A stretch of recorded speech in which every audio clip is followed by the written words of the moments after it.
ನಮ್ಗೆ ಕೆಲವೊಮ್ಮೆ ಪಾದಗಳು ಮತ್ತೆ ಆಂಕಲ್ ತುಂಬಾ ಪೇನ್ ಬರುತ್ತೆ. ಏನ್ ಮಾಡ್ಬೇಕು ಅಂತ ಗೊತ್ತಿರಲ್ಲ. ಆತರ ಪೇನ್ ಬಂದಾಗ ತಾಡಾಸನ ಮಾಡಿದ್ರೆ ತುಂಬಾ ಅನುಕೂಲ ಆಗುತ್ತೆ. ಅದನ್ನ ಹೇಗ್ ಮಾಡೋದು ಅಂತ ನೋಡೋಣ. ನೀವು ಸಮಸ್ಥಿತಿಯಲ್ಲಿ ನಿಂತ್ಕೊಳ್ಳಿ. ಸಮಸ್ಥಿತಿಯಲ್ಲಿ ನಿಂತ್ಕೊಂಡಾದ್ಮೇಲೆ ನಿಮ್ಮ ಫಿಂಗರ್ಸ್ ನ ಇಂಟರ್ಲಾಕ್ ಮಾಡಿ. ಉಸಿರು ತಗೊಳ್ತಾ ನಿಮ್ಮ ಕೈಯನ್ನ ಮೇಲೆ ಹಿಂಗೆತ್ತಬೇಕು. ಹಾಗೆ ನಿಮ್ಮ ಹಿಮ್ಮಡಿಯನ್ನು ಮೇಲೆತ್ತಿ ನಿಮ್ಮ ಪಾದದ 10 ಬೆರಳುಗಳ ಮೇಲೆ ಬ್ಯಾಲೆನ್ಸ್ ಮಾಡಿ ನಿಂತ್ಕೋಬೇಕು.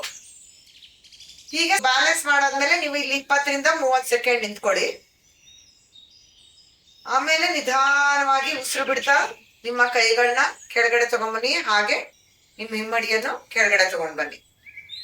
ನಿಮ್ಗೆ ಮಧ್ಯ ನಿಂತ್ಕೊಂಡು ಬ್ಯಾಲೆನ್ಸ್ ಮಾಡೋದ್ ಕಷ್ಟ ಆಗತ್ತೆ ಅಂತ ಹೇಳಿದ್ರೆ ಗೋಡೆ ಸಹಾಯದಿಂದ ಕೂಡ ನೀವು ಮಾಡ್ಬೋದು. ಸೇಮ್ ನಾ ಹೇಗೆ ಹೇಳ್ಕೊಂಡ್ನೋ ಅದೇ ರೀತಿ ನಿಮ್ಮ ಹಿಮ್ಮಡಿಯ ಮೇಲೆತ್ತಿ ನಿಮ್ಮ ಫಿಂಗರ್ಸ್ ನ ಇಂಟರ್ಲಾಕ್ ಮಾಡ್ಕೊಂಡು ಉಸಿರು ತಗೊಳ್ತಾ ನಿಮ್ಮ ಕೈಗಳನ್ನ ಈ ತರ ಮೇಲೆತ್ತಿ. ಆಗ ನಿಮ್ಮ ಪಾದನೂ ರಿಲ್ಯಾಕ್ಸ್ ಆಗುತ್ತೆ ಮತ್ತೆ ನಿಮ್ಮ ಆಂಕಲ್ಸ್ ಕೂಡ ರಿಲ್ಯಾಕ್ಸ್ ಆಗುತ್ತೆ. ಸೊ ಇದನ್ನ ಪ್ರಾಕ್ಟೀಸ್ ಮಾಡಿ ನಿಮ್ಗೆ ಹೇಗೆ ಅನ್ನಿಸ್ತು ಅಂತ ಕಮೆಂಟ್ಸ್ ಬಾಕ್ಸ್ ಅಲ್ಲಿ ತಿಳಿಸಿ.